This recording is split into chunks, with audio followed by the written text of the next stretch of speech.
An unenlightened mind is constantly in motion, moving from object to object, from thought to thought. Therefore, it is a very busy, active mind, a restless mind. Meditation is maintaining a mind at rest, free from motion, free from traveling. That means a mind standing still, still mind. The type of meditation to still the mind, to stop its motion, is called samatha bhavana in Sanskrit as well as in Pali. In English, it is called tranquil meditation. The mind gets tranquil means the restless mind gets calmed down, motionless. That is a mind that is cooled down. Even water, when it is heated, is in motion, moving, vibrating. But when the hot water is cooled down, it stands still, calm and quiet. The restless mind becomes a mind relaxing at rest. Therefore, meditation is a form of relaxation. Relaxing the mind in motion and turning it to be a motionless mind. That means the attention of the mind stands still on one object. Our normal mind is running, the attention of our normal mind is running from object to object. In meditation, it just becomes aware. In tranquility meditation called samatha bhavana, the mind is trained to be concentrated on a particular object of meditation. But Buddha developed another form of meditation that is also a motionless, tranquil mind at rest, but it is free from selecting an object for concentration, to tranquil the mind. Whenever our sense organs becomes aware of some sense object, the mind becomes aware. It has no particular choice. Therefore, Krishnamurthi referred to it as choiceless awareness, choiceless attention. In Buddhist literature, such awareness is called vidarsana bhavana. Tranquility meditation is called samatha bhavana. The meditation that is called choiceless awareness is called vidarsana bhavana. Vidarsana means an extraordinary vision, not going from object to object, but going deep down into an object. That means, in that also, as in the tranquil meditation, the mind goes deep down into the object of meditation. Then it becomes one with the object.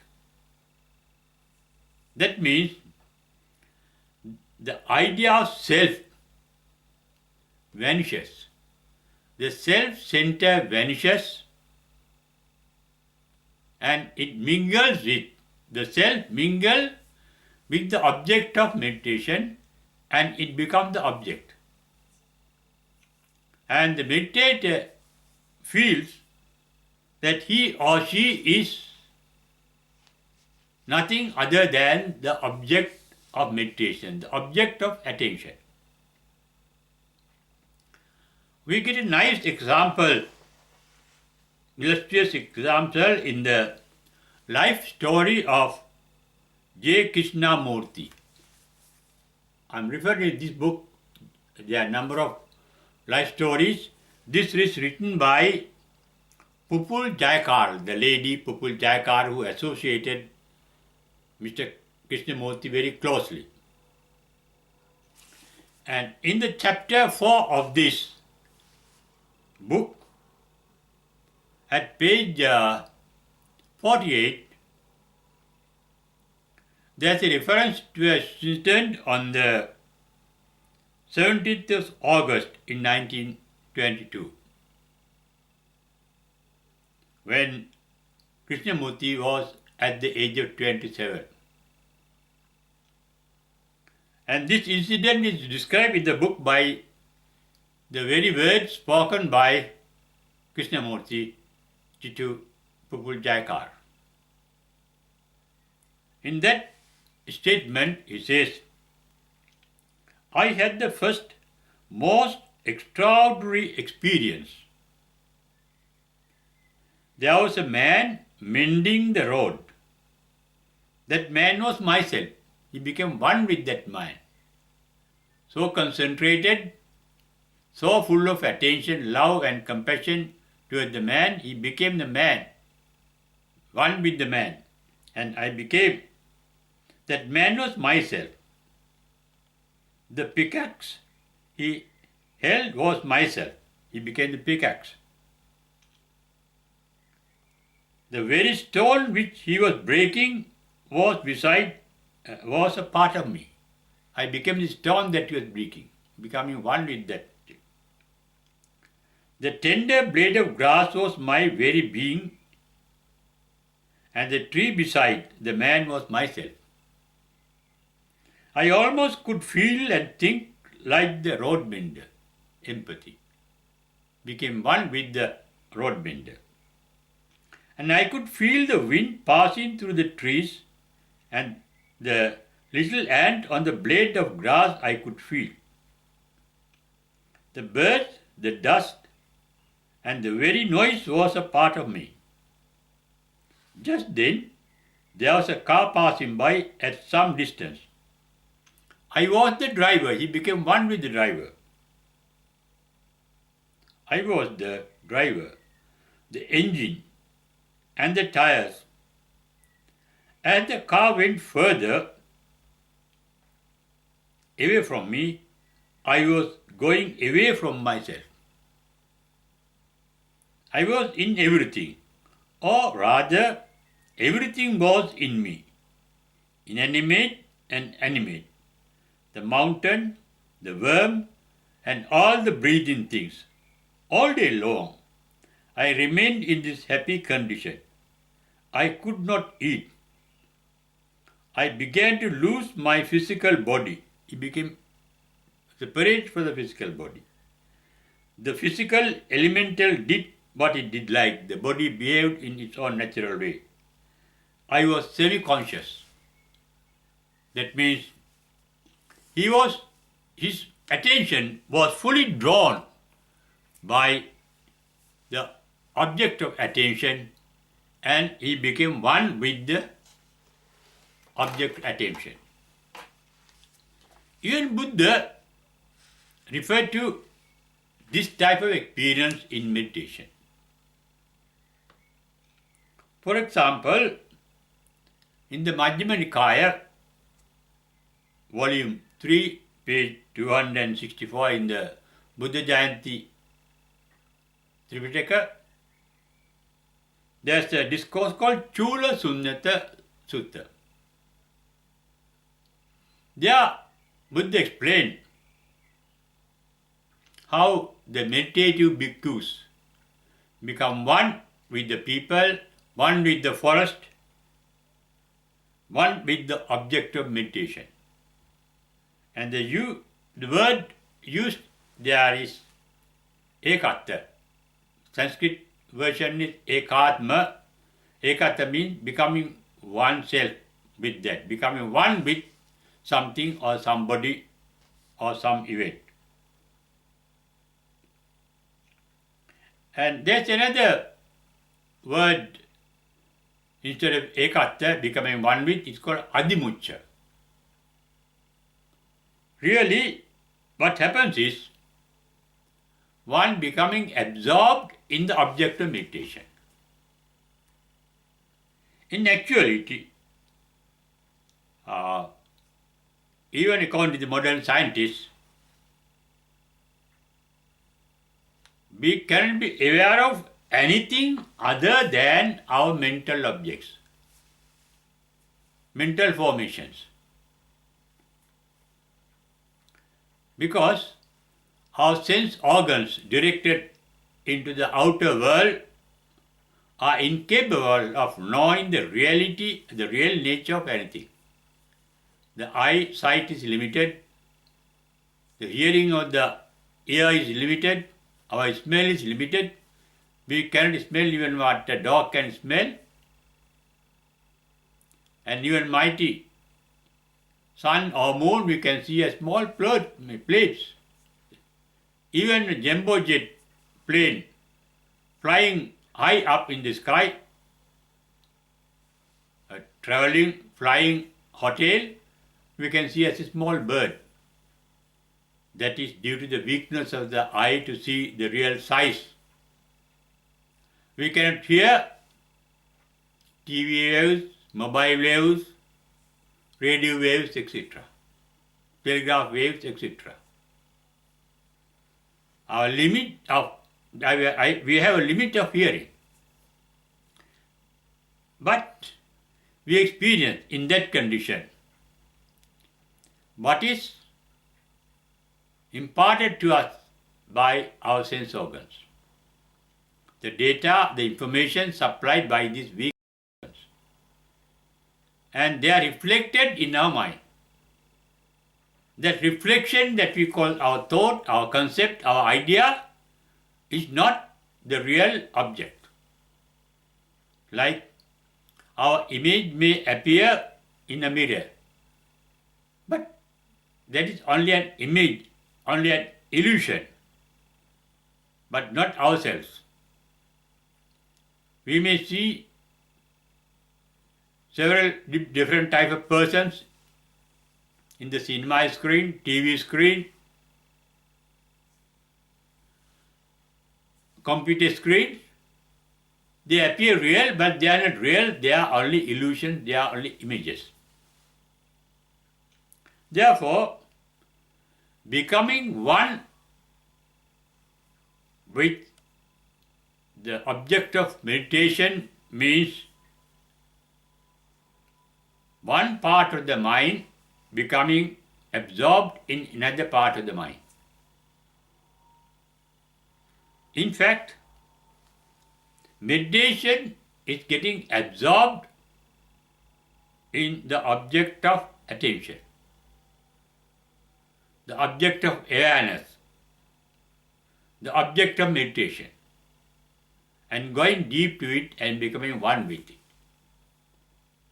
That is called ekatta. For that, the idea of self must disappear. Normally, we become aware of other objects and they are we consider as separate from ourselves. But in becoming one with the object of awareness, one become one with the object. That means getting absorbed in it.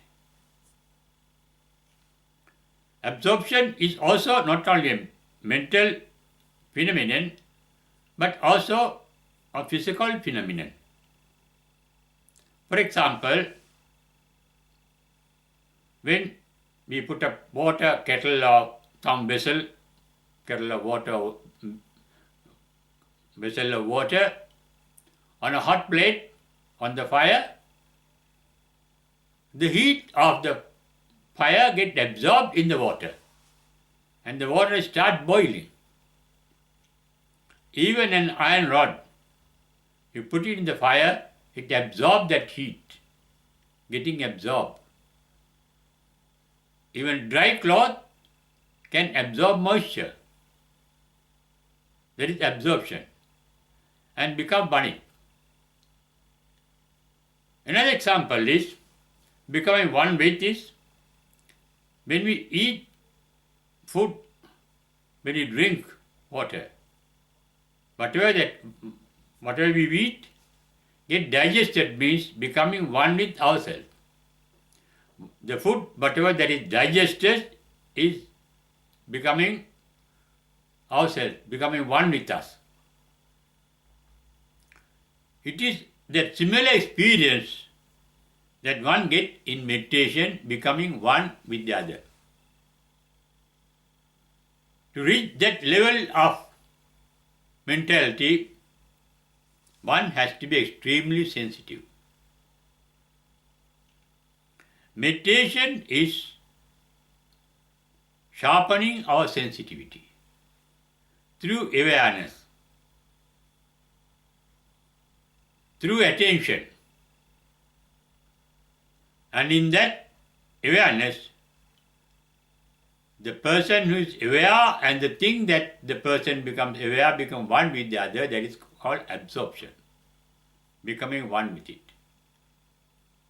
That is, for that moment, one becomes selfless. One becomes one with the entire universe, space and time, and goes beyond time and space. That is what happens even at the enlightenment. The individual person becoming one with the boundless time and space. That is enlightenment. For that, the self-centered mind that has collected lot of information, data that we call our concept, our idea, thoughts, must disappear. It is only when our mind becomes empty of its content, empty of its thoughts and feelings, it develops the capacity to be one with the object of attention, meditation. Because the feeling of I, the concept of I is dependent on the content of our mind, our memories, our knowledge, our experiences. They are taken together totally as one unit, becomes oneself. But when the mind is free of its content, it becomes empty. And in fact, that emptiness, that void, is nothing but the nirvana. Because Buddha referred to nirvana as sunyata, meaning void, emptiness. Emptiness being empty of thoughts and feelings. That is what is uttered in his first paean of joy after enlightenment, saying, thinking ceased at the enlightenment. Thinking means formation of concepts, ideas, formation. Thinking means a series of thoughts get formed in that. No thought get formed at the enlightenment. There was no concept formed at the enlightenment. The mind was completely empty. In his words that he used in the first paean of joy, visankara gatan chitta. Neither good thoughts, nor bad thoughts, nor neutral thoughts. Free of all thoughts, all mental images. The mind is free and it gets absorbed in that emptiness. In fact, in the discourse I referred to earlier, that's called Chula Sutta, that we get in the third volume of Majjhima Nikaya in the Tripitaka Buddha Jayanti Tripitaka on page 264. It referred to a meditator becoming one with the people, one with the forest, and one with any object of meditation, even one with the emptiness of the mind, getting absorbed. Therefore, deep meditation is called absorption, getting absorbed. That's what happened to, as I mentioned earlier at the beginning, to Mr. J. Krishnamurthi when he became aware of a road mender. Krishnamurthi became one with the road mender, one with the pickaxe he was using, one with the stone he was breaking, one with the car that was passing by, one with the driver in the car, and one with everything.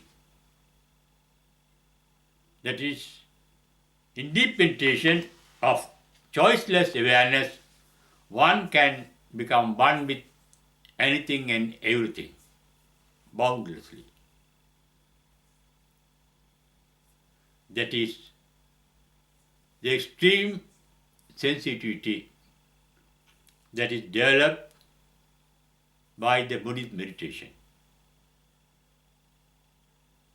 At the end of that, one gets enlightened, emptying the entire mind of its content, as I mentioned earlier, in the first paean of joy uttered by the Buddha after enlightenment.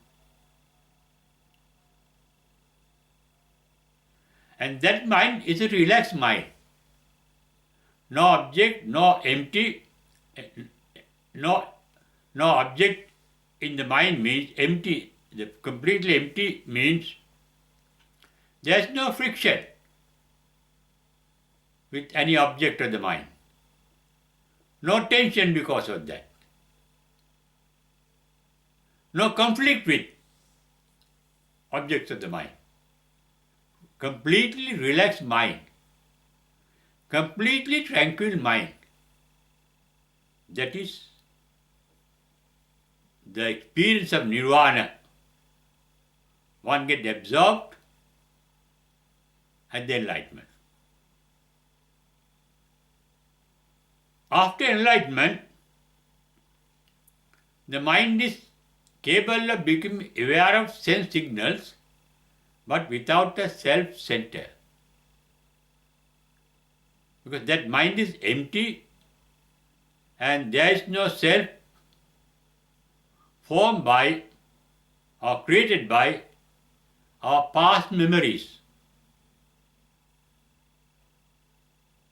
Information is there in the hard disk, but the enlightened mind is not using the past memories, which are defective, which are imperfect. As I mentioned earlier, all the knowledge that we acquired through our weak sense organs are defective, imperfect. Realization of that truth is called enlightenment. Disappearance of the ignorance. The moha, translated into English as ignorance, is nothing but our knowledge, because we know something means what we know is very little insignificant compared to what we don't know about anything. And what we know is also not perfect. That means whatever we know of something through our sense organs of the mind is imperfect and not actually real. They are all mind-made. Enlightenment means going beyond the knowledge. There is really not knowledge but ignorance. Ignorance is metaphorically referred to as darkness. It is the disappearance of that darkness that is referred to as enlightenment. Light comes in. In Buddha's own words, aloko udapadi as the enlightenment. They adorn the light. That means the ignorance disappeared. What is ignorance? Our knowledge. Disappearance of knowledge means the mind becoming empty. Mind becoming empty means there is nothing in the mind for friction, for conflict, for tension, or to know. That is why Nirvana is called animitta. Animitta, Nirvana is not an object of the mind. Any object of the mind is an idea, a mental formation. But Nirvana is not a mental formation. It is also called atakka avachara. Nirvana can be grasped as an object of the mind. That is what it means. That means it is not an idea. Every idea is an illusion. It's a mental formation. Nirvana is not a mental formation. But the bliss of Nirvana can be experienced both by the mind and the body. What is this bliss? The mind free of all tensions. The mind free of attachment and resentment and ignorance. That is why Nirvana is called Ragakkaya, Dosakkaya, Mohakkaya. That is the definition given by the Buddha to Nirvana. Extinction of attachment, likes. We are attached to things that we like. After enlightenment, no attachment, that means we like nothing. No, we dislike anything.